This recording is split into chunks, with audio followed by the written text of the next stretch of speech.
Hello बच्चों। तो आपका स्वागत है आपके अपने भरोसेमंद YouTube channel the effortless math with Vikram में। तो हम संख्या पद्धति के बारे में पढ़ रहे थे, नंबर सिस्टम के बारे में पढ़ रहे थे और संख्या पद्धति के बारे में पढ़ते पढ़ते हमने इकाई अंक ज्ञात करना पढ़ लिया था, दहाई अंक ज्ञात करना पढ़ लिया था, अभाज्य गुणनगण ज्ञात करना पढ़ लिया था, विभाजकों की संख्या ज्ञात करना पढ़ लिया था और उनसे संबंधित हमने बहुत सारे क्वेश्चन पढ़ लिए थे और हमने लगभग अब तक 8 पार्ट कंप्लीट कर लिए। आज हम पढ़ने वाले अपना 9वां भाग, 9वां पार्ट पढ़ने वाले हैं। आज हम पढ़ने वाले हैं कि जब हमने इकाई अंक और दहाई अंक ज्ञात किया था, अगर सीधे सीधे क्वेश्चन ना बने लेकिन इस क्वेश्चन के आधार पर वहां पर और अलग से क्वेश्चन बन सकते हैं, वहां पर आपको इकाई अंक ज्ञात करना और दहाई अंक ज्ञात करने के लिए पूछा जा सकता है कि वो कैसे ज्ञात करते हैं। तो देखते हैं पहला क्वेश्चन क्या पूछता है। इसके आधार पर पहला क्वेश्चन में देखो, इसका पहला क्वेश्चन है 3273 की पावर 719 में 10 का भाग देने पर 10 का भाग देने पर शेषफल ज्ञात करना है। शेषफल ज्ञात करना ये पूछा है हमसे। क्या पूछा है कि इतनी बड़ी पावर गा दे दी और पूछ लिया कि इसमें अगर हम 10 का भाग देंगे तो हमें शेषफल ज्ञात करना है। तो शेषफल ज्ञात करने के लिए हमें क्या करना पड़ता है, देखो एक बार के लिए। सबसे पहले करना क्या है, आप ये देखो, कम किसी भी संख्या में अगर 10 का भाग दें तो शेषफल क्या बचता है। कि किसी भी संख्या में अगर हम 10 का भाग दें तो शेषफल क्या बचता है। अगर मान लो हमने 45 में 10 का भाग दिया तो शेषफल देखो कितना बचा, 5 बचा। 40 में पूरा भाग गया। अगर हम दे दें 37 में 10 का भाग तो शेषफल क्या बचता है, 7। कहने का मतलब हम किसी भी संख्या में अगर 10 का भाग देंगे तो शेषफल हमेशा उसका इकाई अंक बचेगा। क्या बचेगा, इकाई अंक। अब हम इतनी बड़ी संख्या का घात सरल करके हम अगर इकाई अंक ज्ञात कर लें तो जो इकाई अंक आएगा वो 10 का भाग देने पर हमारा क्या आ जाएगा, शेषफल आ जाएगा। अब इकाई अंक की बात आ गई, हमें इस क्वेश्चन में इनडायरेक्टली पूछा है इकाई अंक ज्ञात करना, 10 का भाग देने पर पूछा है। ठीक है, तो आप कभी भी ऐसा क्वेश्चन आ जाए कि 10 का भाग देने पर इकाई अंक ज्ञात कीजिए तो आपको दी गई संख्या का इकाई अंक ज्ञात करना है जो उसका शेषफल आ जाएगा। ठीक है, 10 का भाग देने पर शेषफल ज्ञात करना है तो आपको क्या ज्ञात करना है, इकाई अंक ज्ञात करना है। सॉरी, पहले गलत बोल गया थोड़ा। तो इकाई अंक ज्ञात करने की इसकी घात कितनी है, 3 की पावर 719। 4 का भाग दे दो, 3 की पावर 4 की पावर कितना हो जाएगा, 4 का भाग दो, 4 × 4 3, 4 × 8 32, 33 34 सॉरी 32 नहीं, 4 7 28, 3 4 9 36, ये आएगा 4 9 36 39 गुणा 3 की पावर 4 का मान कितना होता है, 81 होता है। की पावर 119 गुणा 3 की पावर 3 का मान 27 होता है। और आप सभी को पता है कि इकाई अंक अगर 1 हो तो उसका इकाई अंक क्या आएगा, उसकी पावर कितनी भी हो उसका इकाई अंक हमेशा क्या आएगा, 1 आएगा गुणा 27। ठीक है, इसके आ जाएगा हमारे पास। इसका मतलब है अगर हम 3273 में 10 का भाग देंगे तो हमारे पास इकाई अंक हमारे पास क्या आएगा, 7 आएगा। कितना आएगा, 10 का भाग देने के इकाई अंक क्या आएगा, शेषफल आएगा हमारे पास कितना आएगा, 7 आएगा। क्यों, हम 20 के अंदर 27 के अंदर 10 का भाग देंगे तो क्या आ जाएगा, 20 में पूरा बार भाग जाएगा और 27 का कितना बच जाएगा, 7 बच जाएगा। तो ऐसे प्रश्न कर लिया। अब आप पूछोगे सर इकाई अंक ज्ञात करने वाला तो आ गया, शेषफल पूछ लिया, दाई अंक ज्ञात करने वाला तो ऐसा ही क्वेश्चन और दूसरा करते हैं। 2334 के अंदर हम कितने का पावर है, 358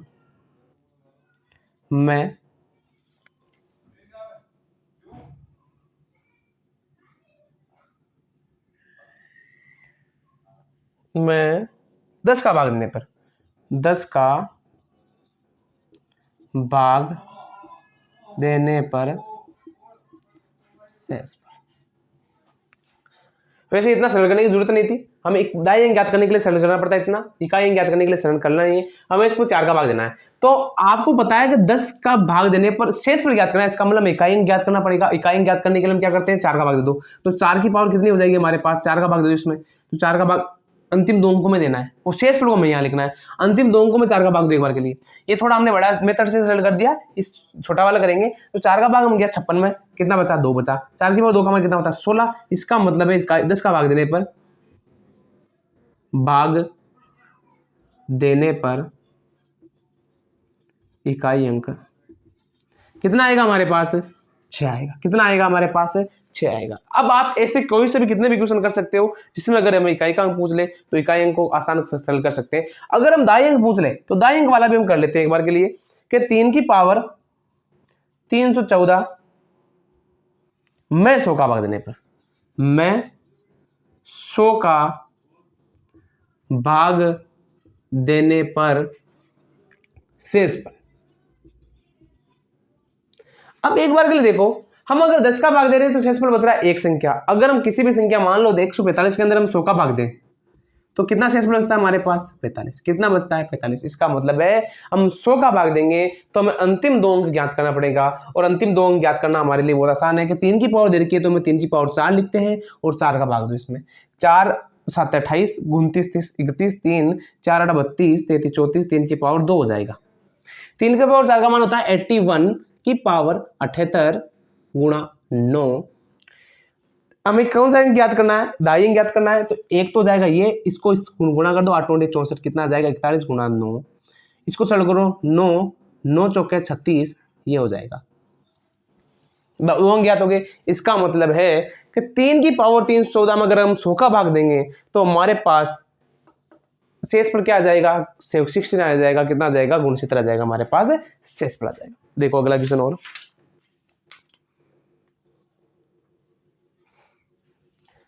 याद रखना है आपको एक चीज, क्या अगर 10 का भाग देंगे तो हमें क्या याद करना पड़ेगा, इकाई अंक, और अगर 100 का भाग देंगे क्या याद करना पड़ेगा, दाई अंक।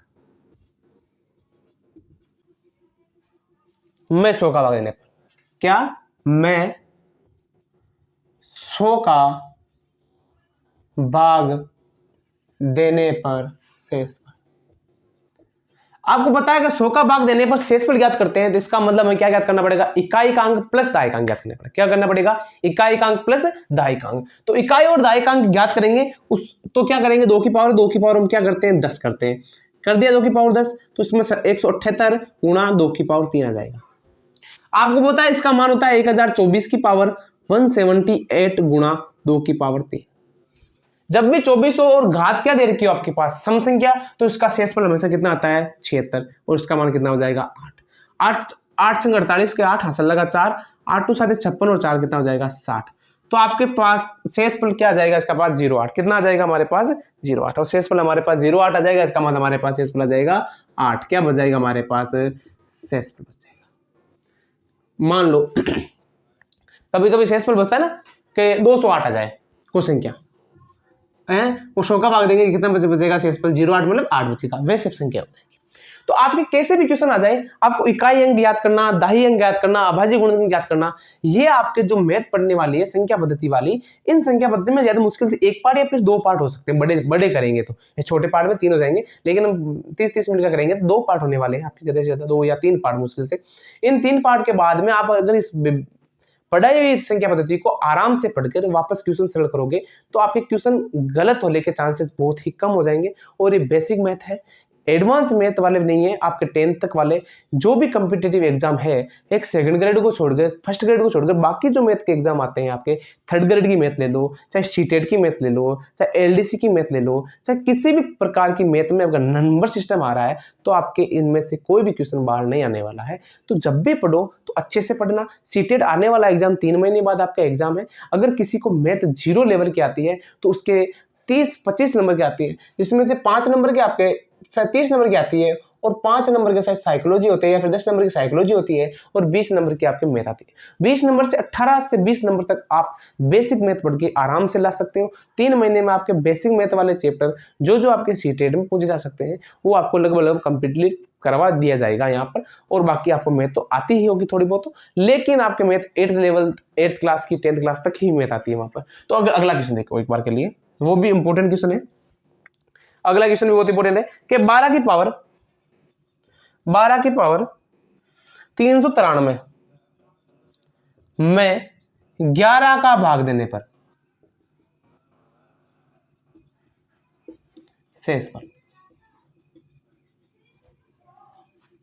क्या करना है, आपको प्रश्न पूछ देना है कि 12 की पावर 393 में 11 का भाग। जब भी आपके सामने एक सा क्वेश्चन बनेगा तो आपको जो भाग देने वाली संख्या है उसके आसपास की संख्या बनानी है, +1 -1 की संख्या बनानी है। यार आपको जो देने वाला होगा एग्जामर वो आपको ऐसी संख्या देगा जो आपका आसान बन जाए। अगर वो बड़ी संख्या देता है तो वो कैसे भी गुणा करके, भाग करके, वर्ग करके वैसी संख्या बन जाएगी। तो 12 को मैं लिख सकता हूँ 11 + 1 की पावर 393 भाग 11। 11 का भाग देना हमें, 11 का भाग 11 में पूरी बार जाता है तो बचना वाला हमारे पास 1 की पावर 393 है। तो इसका मतलब 1 के ऊपर घात चाहे कितनी हो, प्लस का 1 घात कितनी हो तो कितना बचने वाला हमारे पास 1। तो इसका मतलब हमारे पास शेष में कितना बच जाएगा, 1 बच जाएगा। कभी भी ऐसा क्वेश्चन आ जाए तो ऐसे ही करना है। कहने का मतलब है कि 1 की पावर 393 मान 1 आएगा, तो इसका मतलब है इस पूरे की घात में अगर हम 11 का भाग देंगे तो हमारे पास शेष में कितना बच जाएगा, 1 बचने वाला है। ऐसा ही क्वेश्चन हम दूसरा करते हैं। दूसरा क्वेश्चन हमारे पास है 27 की पावर, कौन सा है, 27 की पावर 441 में 28 का भाग देने पर, 28 का भाग देने पर शेष पर। तो करना कुछ नहीं है हमारे पास। 27 को हम क्या लिख सकते हैं, 28 के रूप में तो लिख ही सकते हैं ना। कैसे लिख सकते हैं, इसको लिख सकते हैं हम 28 - 1 कितना होता है, 27 ही होता है, तो हो जाएगा 441 भाग 28। 28 के अंदर 28 का भाग तो पूरी आ जाता है, जाता है नहीं जाता है। इसका मतलब हमारे पास कितना बच जाएगा, -1 की पावर 441। किसी भी पद के ऊपर घात अगर माइनस में दे रखी, सॉरी घात विषम में दे रखी है और यहाँ पर माइनस दे रखा है तो इसका उत्तर किस में आएगा, -1। अगर आपको पता है कि -1 शेषफल किसी का नहीं होता है, -1 शेषफल किसी का नहीं होता है। और शेषफल को प्रॉपर याद करने के लिए जो आपको यहाँ पर जो भाज्य संख्या दे रखी है, भाजक जिसका हम भाग दे रहे हैं उस संख्या से ये संख्या घटा लो। तो हम 28 में से अगर 1 घटा लेंगे तो हमारे पास कितना आ जाएगा, 27 आ जाएगा। तो इसका मतलब है हम इस संख्या में 28 का भाग देंगे, हमारे पास शेषफल कितना आएगा, 27 आ जाएगा। जब भी माइनस की जितनी भी संख्या दे रखे आपके पास 1 बचे, 4 बचे, 7 बचे, माइनस में बचकर बचे तो जिसका भाग दें उसको उसमें से घटा लिया जाए तो वो शेषफल बच जाएगा। तो आगे देखो क्यों, मैं 50 का भाग देने पर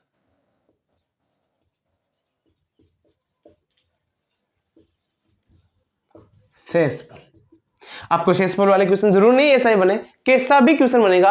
अब देखो पिछले वाले प्रश्न बन रहा था 50 के, मतलब कुछ ना कुछ तो बन ही रहा था, लेकिन अब क्या करेंगे हम इसमें से।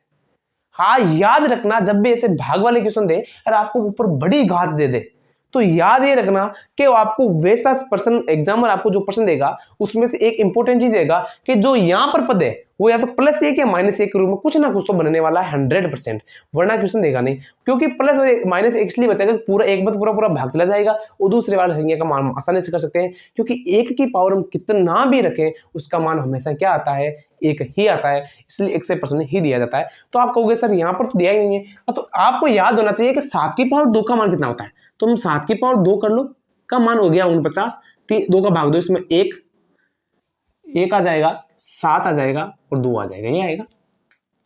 हाँ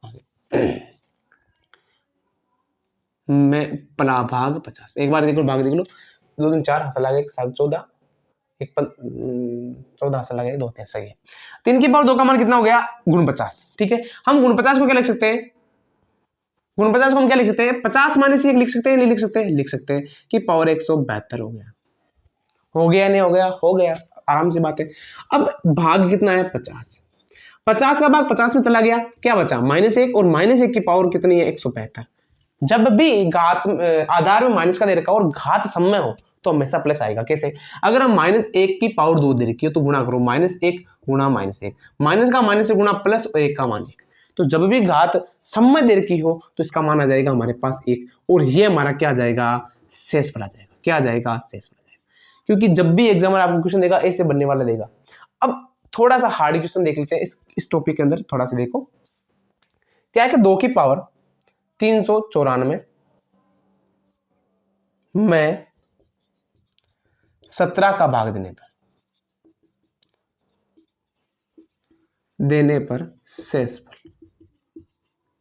ज्ञात करना। ठीक है, तो देखो एक बार के लिए, अब देखो एक बार के लिए 17 का तो बन ही नहीं रहा है, लेकिन 2 की पावर 2 का मान 4, 3 का मान 8 और 4 का मान 16, 16 और 17 आसपास है या नहीं है, तो इसका मतलब हम 2 की पावर 4 के रूप बना सकते हैं, बना दिया।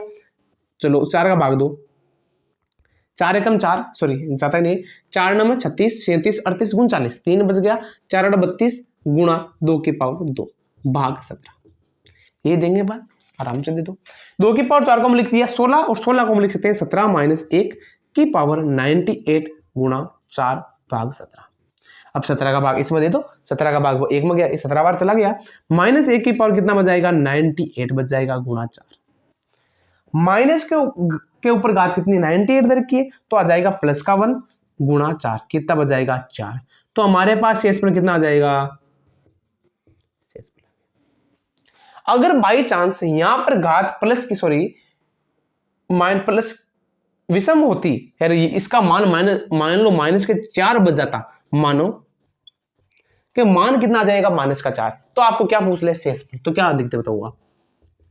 मैंने आपसे पहले भी कहा है कि ऐसे क्वेश्चनों में अगर -4 आ जाए गलती से, या फिर कोई सा भी मान लो यहाँ पर 97 हो जाती घात, तो -1 होता है और -1 का गुणा कितना आ जाएगा -4 आ जाएगा। तो जब भी हम किसका भाग दे रहे हैं 17 का, तो हम क्या करते हैं 17 - 4, 18 का भाग देते तो 18 - 4। यहाँ पर अगर 25 आता तो यहाँ पर मान लो 28 आता तो 28 - 25, जो भी आए यहाँ पर जो भी माना है उसको इससे घटाना है। कब घटाना है, जब यहाँ नीचे माइनस का बन रहा है, तो इसका मतलब हमारे पास शेषफल कितना आ जाएगा 13 हमारे पास शेषफल आ जाता। क्या आ जाता हमारे पास 13 शेषफल आ जाता। तो संख्या पद्धति में इकाई दाई अंक वाले भाग वाले क्वेश्चन 90% हमारे पूरे क्वेश्चन हो गए। अब हम पढ़ने वाले हैं भिन्नों के बारे में, जैसे प्राकृत संख्या, अभाज्य संख्या, परिमेय संख्या के बारे में पढ़ने वाले, दशमलव भिन्न के बारे में पढ़ने वाले। तो देखते हैं अब आगे। पूर्ण संख्या है, पूर्णांक संख्या है, परिमेय संख्या है, दशमलव संख्या, जिसकी संख्या के बारे में पढ़ने वाले। तो देखो कौन संख्या है, प्राकृत संख्या। तो देखो ऐसी संख्या जो गिनती गिनने के काम आती है प्राकृत संख्या कहलाती है। जैसे मजाक रूप में अगर हम ऑथेंटिक परिभाषा पूछे तो ऐसी संख्या जो 1 से प्रारंभ होकर क्रमागत रूप से, क्रमागत मतलब उसके बीच में कोई अंतर नहीं होना चाहिए, क्रमागत रूप से अनंत तक चलती रहती है, प्राकृत संख्या कहलाती है। तो प्राकृत संख्या को हम किससे मैक्स करते हैं, एन से, या ना नेचुरल नंबर होता है। क्या होता है, नेचुरल नंबर एन से प्रदर्शित करते हैं। और प्राकृत संख्या होती है 1 2 3 4 5 से लेकर हम इनफिनिट अनंत तक होती है। तो यह लिख दो, गिनती गिनने के काम आने वाली संख्या। दूसरी परिभाषा हम कह सकते हैं, आप नोट करना चाहो तो कर सकते हो, वह संख्या जो 1 से प्रारंभ होकर क्रमागत रूप से अनंत तक चलती है प्राकृत संख्या कहलाती है। प्राकृत संख्या को एन से प्रदर्शित किया जाता है, वो नेचुरल नंबर से इंग्लिश में कहते हैं, जो 1 2 3 4 से लेकर इनफिनिट अनंत तक चलती है। प्राकृत संख्या 2 प्रकार की होती है। कौन कौन सी होती है, एक तो होती है सम प्राकृत संख्या। क्या होती है, सम प्राकृत संख्या। और सम प्राकृत संख्या कौन कौन सी है आप बताओ, 2 4 6 से लेकर अनंत। फिर दूसरी होती है विषम प्राकृत संख्या। कौन सी होती है, विषम प्राकृत संख्या, विषम प्राकृत संख्या। और विषम प्राकृत संख्या 1 3 5 से लेकर अनंत तक। तो सम प्राकृत संख्या हो जाएगी और विषम प्राकृत संख्या हो जाएगी।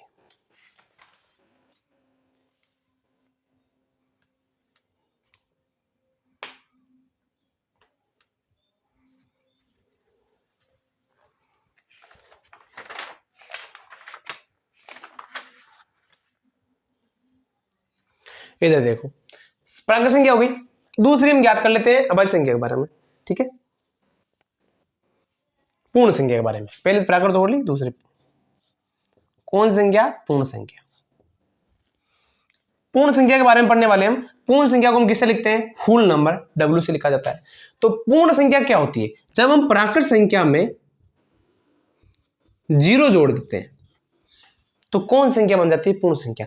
तो वह संख्या जो 0 से प्रारंभ होकर क्रमागत रूप से अनंत तक चलती रहती है, कौन सी संख्या, कैसी संख्या कहलाती है, प्राकृत संख्या कहलाती है, सॉरी पूर्ण संख्या कहलाती है।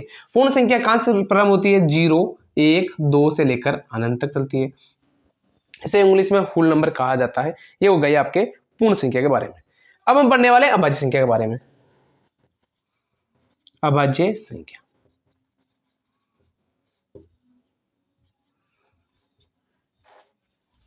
अभाज्य संख्या के बारे में पढ़ने वाले। तो देखो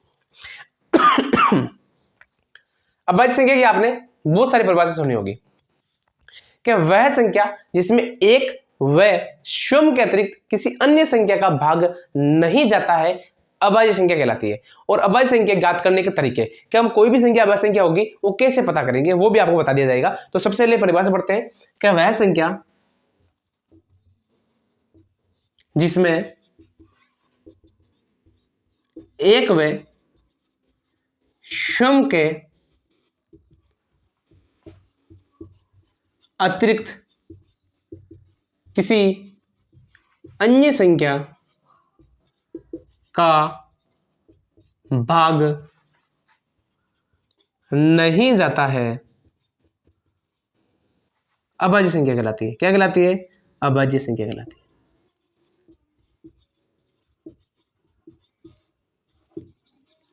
कहलाती है अभाज्य संख्या। अब एक बार के लिए देखो, आपने आज तक यही परिभाषा पढ़ी है। अब आज दूसरी परिभाषा पढ़ने वाले हैं कि जब ऐसी संख्या जिसके केवल दो गुणनखंड हो, कैसी संख्या कहलाती है? अभाज्य संख्या कहलाती है। तो लिखना है वह संख्या जिसके केवल दो गुणनखंड हो। ऐसी संख्या जिसके केवल दो गुणनखंड हो, कैसी संख्या कहलाती है? अभाज्य संख्या कहलाती है। अभाज्य संख्या कहलाती है। अभाज्य संख्या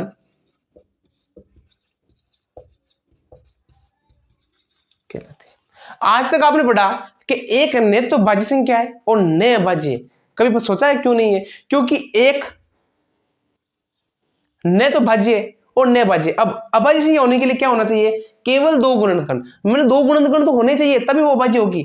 अब एक का तो सिर्फ और सिर्फ एक गुणनखंड है, इसलिए इसको न तो अभाज्य में रखा जाता है और न भाज्य में। तो लिख लो न अभाज्य और न भाज्य। अब आपके पास पता होना चाहिए कि ये अभाज्य क्यों नहीं है, क्योंकि अभाज्य संख्या होने के लिए क्या होना चाहिए? कम से कम दो गुणनखंड होना चाहिए। मान लो एक संख्या, मान लो कि 3 अभाज्य संख्या है, तो एक तो इसका गुणनखंड 3 हो गया और एक हो गया। इसका मान लो इसके दो गुणनखंड है, तो ये किस संख्या हो जाएगी? अभाज्य संख्या हो जाएगी। ठीक है, अभाज्य संख्या होगी। अब अभाज्य संख्या आप कैसे ज्ञात करते हैं? कोई भी संख्या अभाज्य संख्या होगी। एक बार के लिए देखो, प्रत्येक अभाज्य संख्या, क्या प्रत्येक अभाज्य संख्या अभाज्य संख्या 6 के प्लस माइनस 1 का रूप होती है। ये आपको याद रखना है कि जितनी भी दुनिया में अभाज्य संख्या बनी है वो 6 के प्लस माइनस 1 यानी इस रूप की तो होगी। अगर कोई संख्या इस रूप की है तो जरूरी नहीं है कि वो अभाज्य है। मान लो कि आपके सामने संख्या दे दी 29, तो इसको मैं लिख सकता हूं 6 गुणा 5 माइनस 1। अब देखो 6 के का मान कुछ भी हो सकता है, 6 आ गया, के का मान कुछ भी, प्लस माइनस माइनस आ गया 1, 6 पंजा की 30 माइनस 1। एक अभाज्य संख्या और दूसरे देख लो 41 मान लो, तो क्या हो जाएगा 6 गुणा 7 माइनस 1, 6 7 तो 42 माइनस 1 कितना हो गया? कितना हो गया? 41 हो गया। आपके सामने मान लो कोई संख्या दूसरी दे दे 37 मान लो, तो 37 क्या लिख दे हम? 6 गुणा 6 प्लस 1, 6 चंग 36 प्लस 1 37। तो 6 के प्लस 1 रूप में। तो जितनी भी दुनिया में अभाज्य संख्या बनी है वो 6 के प्लस 1 प्लस माइनस 1 का रूप ही होगी। कोई जरूरी नहीं है कि जो संख्या 6 के प्लस माइनस 1 का रूप है वो अभाज्य संख्या है। मान लो आपके सामने दे देखो संख्या कि 6 गुणा 4 प्लस 1, आप ये कह दोगे ये अभाज्य संख्या है? नहीं हो सकती, क्योंकि ये संख्या क्या है? 25 दे रखी है और 25 एक अभाज्य संख्या है। तो जरूरी नहीं है कि जो संख्या 6 के प्लस माइनस 1 का रूप हो वो अभाज्य हो, लेकिन जो अभाज्य संख्या होगी वो इसका रूप 100% होगी। अब आप इस बात को नहीं समझे हो। सबसे पहले आपको अभाज्य संख्या लेनी है। जो अभाज्य संख्या होगी ना वो 6 के प्लस माइनस 1 का रूप तो 100% होगी, लेकिन जो संख्या 6 के प्लस माइनस 1 का रूप पहले से ही है वो जरूरी नहीं है कि अभाज्य ही हो, भाज्य भी हो सकती है और अभाज्य भी हो सकती है। ठीक है, तो हम आगे देखते हैं। आगे क्या कहोगे? सर हम अभाज्य संख्या के बारे में पढ़ लिया, लेकिन हम कोई भी संख्या अभाज्य संख्या है उसका हम पता कैसे लगाएंगे? तो जब भी आपके सामने कोई भी संख्या दे दे, चाहे वो भाज्य या अभाज्य, आपको पता करना है कि ये अभाज्य है या नहीं है। तो आपके सामने सबसे छोटी संख्या ले लेते हैं। एक बार के लिए मैं ले लेता हूं 37। आपको वैसे पता है अभाज्य, लेकिन अगर आपको पता करना है कि ये अभाज्य है तो आपको क्या कुछ नहीं करना है। 37 किस संख्या के वर्ग से छोटा है? 37 7 के वर्ग से छोटा है। किस संख्या के? 7 के। 6 का वर्ग कितना? 36 होता है, तो 7 के वर्ग से छोटा है। तो आपको क्या करना है? 1 से लेकर 7 तक सारे अभाज्य संख्या लिखनी है। तो कौन कौन सी होगी? 2 3 5 होगी। अब 2 3 और 5 का अगर भाग इस 37 में जाता है तो ये भाज्य हो जाएगी, अन्यथा क्या हो जाएगी? ये एक अभाज्य हो जाएगी। क्या हो जाएगी? अभाज्य हो जाएगी। कोई बड़ी संख्या ले लेते हैं, दूसरी ले लो संख्या कोई। मान लो ले लिया हमने 229। अब 229 किस संख्या का वर्ग से? 15 का वर्ग दो कितना होता है? 225। कितना होता है? 15 का वर्ग 225 होता है। तो इससे कितनी छोटी बड़ी है थोड़ी? 16 का वर्ग ले लेते हैं। चलो, तो 16 छोटी संख्या, तो 2 3 5 7 11 13 बस होगी। आपको इन संख्याओं का भाग इसमें देख के चेक करना है। अगर किसी भी संख्या का भाग इसमें जाता है तो ये भाज्य हो जाएगी, अन्यथा अभाज्य हो जाएगी। तो आपको पता इकाई का अंक 9 है तो 2 का भाग नहीं जाएगा। 9 10 11 12 13 अंकों का योग 13 हो रहा है, इसका मतलब 3 का भाग नहीं जाएगा। इकाई का अंक 9 है, 0 और 5 नहीं, इसका मतलब 5 का भाग नहीं जाएगा। अब 7 का भाग चेक करने के लिए हम क्या करते हैं कि इकाई अंक को गुणा डबल करो, तो 9 दूना कितना हो गया 18, 22 में से 18 गया कितना बचा 4, इसका मतलब 7 का भाग भी नहीं जाएगा। 7 का नियम ये होता है कि कोई भी संख्या दे दे हमारे पास, मान लो दे दी आपके पास संख्या 146 दे दी, ठीक है, जो अंतिम अंक है उसको डबल करो एक बार। 7 कितना हो गया 14, 14 में 14 घटाओ कितना आया 0, 0 में 7 का भाग देता है, इसका मतलब 146 भाग देता है। मान लो आपके सामने कोई दूसरी संख्या दे दी है, ये दे दे, कैसे में 7 का भाग देता है, 4 दूनी कितना होगा 8, 15 में से 8 घटाओ कितना बचा 7, क्या 7 में 7 का भाग देता है? हाँ जाता है, इसका मतलब 155 में किसका भाग जाएगा 7 का भाग। तो 7 का भाग नहीं गया, 11 का भाग चेक करो, तो 11 का भाग ऐसे 11 दूनी 22 कितना बचा 9 बचा, इसका मतलब 11 का भाग भी नहीं देता। 13 का चेक कर लो, 13 कम 13 9 बचा, 13 का भाग भी नहीं जाता। इसका मतलब इसमें किसी भी संख्या का भाग नहीं जा रहा है, तो इसका मतलब ये आपको सामने दी गई संख्या क्या है, एक भाज्य संख्या है। एक और ले लेते हैं संख्या जो एक भाज्य संख्या के रूप में हो। देखो देखो मान लो 121 ले लो एक बार के लिए, ठीक है। अब 121 की संख्या 11 का वर्ग से, तो 1 2 3 5 7 9 सॉरी 9 नहीं 11 और 11 मान लेते हैं। आप कहोगे ये भाज्य है अभाज्य चेक करने के लिए, तो 2 का भाग नहीं जाता है, 3 का भाग भी नहीं जाता है, 2 3 4 5 का भाग भी नहीं जाता है, 7 का भाग भी नहीं जाता है। अब 11 का भाग तो जाता है इसमें, 11 का भाग चेक करो। अब 11 का भाग इसमें क्या पूरा पूरा जाता है, इसका मतलब कैसी संख्या हो जाएगी, एक भाज्य संख्या हो जाएगी। तो आपको क्या करना है, कोई भी संख्या आपको दे उसके छोटी वर्ग संख्या लिखनी सारों की, और छोटी संख्या लिखने के बाद अगर किसी भी संख्या का भाग उसमें जाएगा तो जाएगी भाज्य संख्या, अन्यथा वे कौन संख्या हो जाएगी, अभाज्य संख्या हो जाएगी। तो आपके सामने आती है सहअभाज्य संख्या। कौन सी आती है, अगला टॉपिक आता है सहअभाज्य संख्या। सहअभाज्य संख्या, अब सहअभाज्य संख्या एक ऐसी संख्या है, ये जोड़े में रहेगी आपके, जिसमें से दोनों संख्या क्या हो सकती है, आपस में भाज्य हो सकती है, लेकिन दोनों संख्याओं अगर जोड़ा बनाए तो वो अगर अभाज्य है तो होगी। अभाज्य कैसे सिद्ध करोगे देखते हैं। तो क्या करना है, सहअभाज्य संख्या, तो सहअभाज्य संख्या वह दो संख्याएं जिनका HCF कितना हो, 1 हो, क्या होगी, तो लिखना है वह दो संख्याएं जिनका में से पे 1 हो क्या कहलाती है, सहअभाज्य संख्या कहलाती है। जैसे एक बार 16 और 25 देखो, 16 एक भाज्य संख्या है, 25 भी एक भाज्य संख्या है, लेकिन इन दोनों संख्याओं को मैं कोंबा बना लूं, दोनों संख्याओं को साथ ले लूं, तो इन दोनों में कोई कॉमन नहीं रहा है, में से भी क्या आ रहा है 1, तो इसका मतलब क्या है, सहअभाज्य। क्या है, सहअभाज्य। कोई भी संख्या ले लो आप, 4 और 9 ले लो, ये भाज्य है ये भी भाज्य है, लेकिन इन दोनों संख्याओं में से भी कितना आ रहा है, 1 आ रहा है, तो इसका मतलब क्या है, सहअभाज्य। क्या हो गई, सहअभाज्य। क्या हो जाएगी, सहअभाज्य हो जाएगी। अब आपके सामने बची एक पूर्णांक संख्या। क्या बची है, पूर्णांक संख्या। पूर्णांक संख्या क्या होती है, पूर्णांक संख्या होती है होल नंबर प्लस 0 प्लस ऋणात्मक। तो पूर्णांक संख्या की परिभाषा पढ़ सकते हो कि वह संख्या जो जीरो इधर रहती है, एक बार 0 ये होगी प्लस ये माइनस, जो 0 के बाईं तरफ ऋणात्मक व 0 के दाईं तरफ धनात्मक होती है क्या कहलाती है, पूर्णांक संख्या कहलाती है। और 0 ना धनात्मक है और ना ही ऋणात्मक। तो आज हमने पढ़ने वाली संख्या थी सम संख्या, समप्राकृत संख्या, विषम प्राकृत संख्या, प्राकृत संख्या, पूर्ण संख्या, अभाज्य संख्या, सहअभाज्य संख्या और पूर्णांक संख्या। कल हम पढ़ने वाले हैं परिमेय संख्या के बारे में, और लगभग हमारा कल अगर आधा घंटा का 40 मिनट तक सेक्शन होगा तो हम कल ही इस पार्ट को खत्म करने वाले हैं और संख्या पद्धति पूरी प्रश्नावली हो जाएगी आपके अच्छे से।